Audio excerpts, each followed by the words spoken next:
This is the 1961 Austin-Healey Bugeye Mark I Sprite. It sports a peppy little 948cc overhead valve A-Series i4 engine at about 43 horsepower. With twin inch and an eighth SU carburetors, rack and pinion steering, classic wishbone, coil and leaf spring suspension, and sleek 13-inch wheels, this is one peppy, fun, and undeniably unique little car that deserves its place in automotive history. Okay, these are my running lights. This is my windshield wiper, right here, left to right. It's all manual. Yeah. Turn the key on.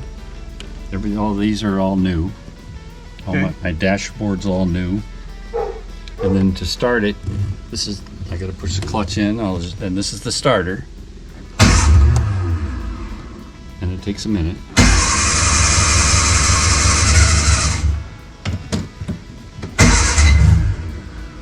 Come on.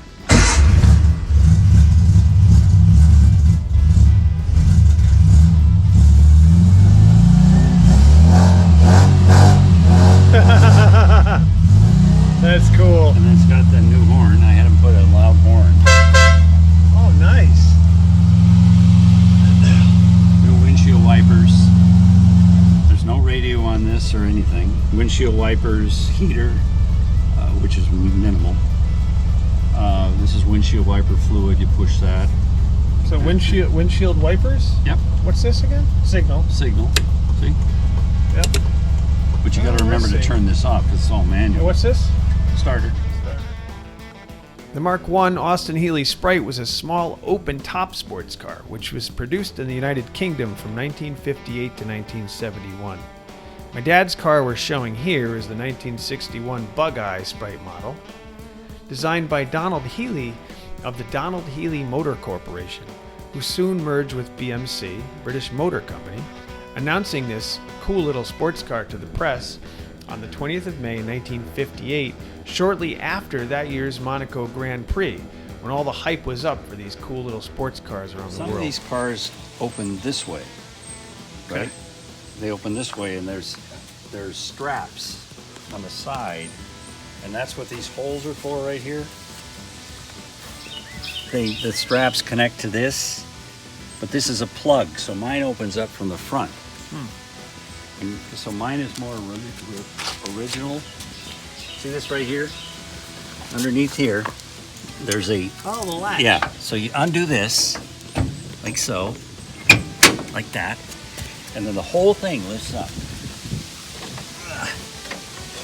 Like so. Look at that. Very cool. There she is. That's beautiful. That's all new stuff. Beautiful. Those are the dual 1.25 inch carburetors. Yep.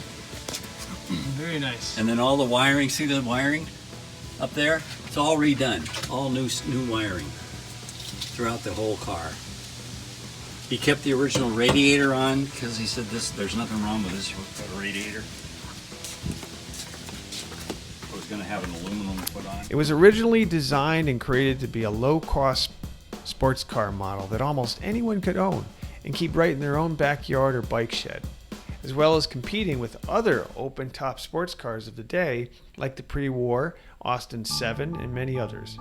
Nearly 50,000 original Frog Eye Sprites were made, according to production records, and there are only a fraction of those existing today. This is a fun car. I can see you driving this for longer distances. How about gas mileage? What do you think about gas mileage on this? It's not bad. I mean, I've got a half a tank, and Was it full originally? Yeah. And I've been all over the place. Yeah. It's only a 7-gallon tank.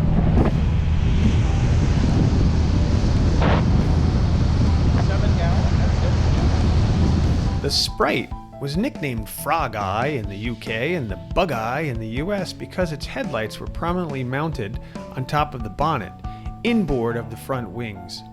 The car's designers had originally intended that the headlights could be retracted with the lenses facing skyward when not in use, like used many years later on the Porsche 928. But cost-cutting by BMC led to the flip-up mechanism being deleted. Therefore, the headlights were simply fixed in a permanently upright position, giving the car its most distinctive feature. This gave the car its appeal as a result of much of its loved cute appearance.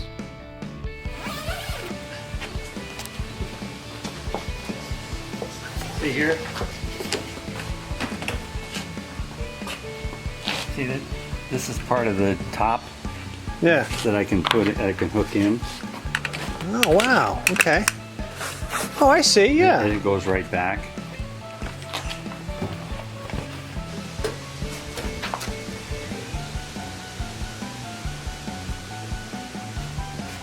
I'll open up the hood when we get back.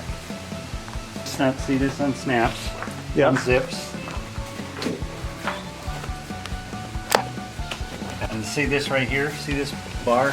This pin? Yeah. That's where those bars sit in, and your top goes over and snaps onto here. Oh, cool. It's tight quarters, though, huh? Yes. Production first started at the MG factory in the UK, making it very convenient to share not only parts from the MG line of cars, but production methods as well as equipment. It sported the Austin A-Series engine and many other customized design changes, making this one truly unique little sports car. The Sprite first went on sale at a price of about £669. The original 43 horsepower 948cc overhead valve A-Series i4 engine was derived from the Austin A35 and Morris Minor 1000 models, but was upgraded with twin 1.8" SU carburetors to give it a tiny more oomph. Rack and pinion steering, classic wishbone, shocks, coil and leaf spring suspension were all linked to 13-inch wheels and fitted with cross-ply tires, typically the 145 HR13 Pirelli tires. It's that muffler that he put on. Well, you'll see the engine when I look it up. It's hard to pin it back in, too. With you here, I think I can do it. What do you mean pin it back? You'll see. I have to, when I put the hood back in, it has to fit between two pins.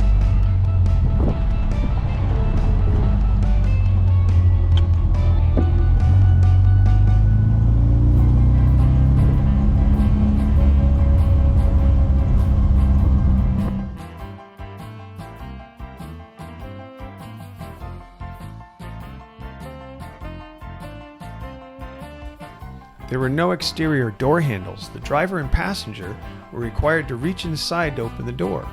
And there was also no boot lid, owing to the need to retain as much structural integrity as possible.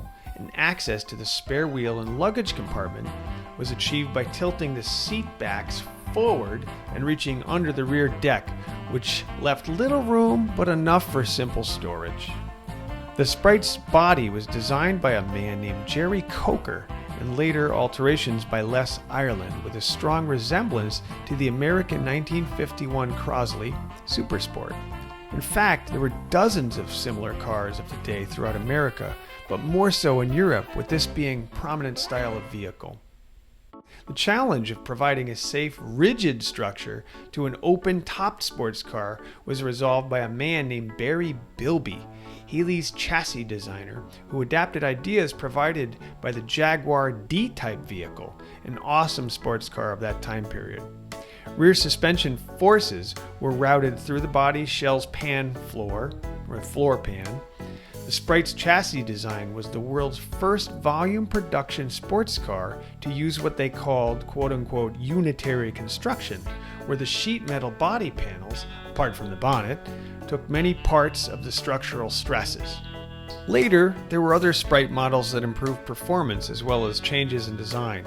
The Mark II, introduced in 1961, sported a slightly larger 948cc engine, but with larger twin 1.25" carburetors instead of the 1.1" carburetor, increasing its horsepower to about 46.5, it was said. It was joined by a badge-engineered MG version, the Midget, reviving a model name used by MG from the late 1920s through the mid-1950s. Enthusiasts at the time often refer to these later Sprites and Midgets collectively as Spridgets. The MG badged version of the car continued in production actually for several years after Austin-Healey brand ceased to exist. The Mark III was also marketed as the Mark II MG Midget. Differences between the two were again restricted to minor trim detailing. A new slightly curved glass windscreen was introduced with hinged quarter lights and wind-up side windows. Exterior door handles were provided for the first time with separate door locks. The Mark IV and Austin Sprite had the larger 1275cc engines and several design changes.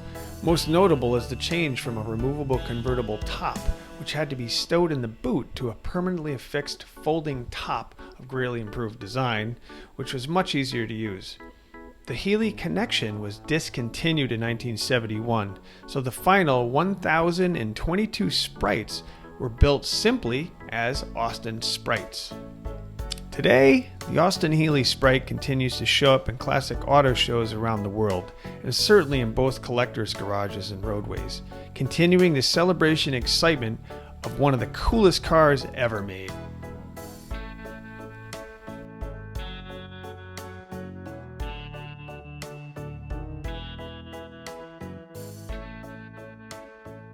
When I put the hood back in, it has to fit between two pins.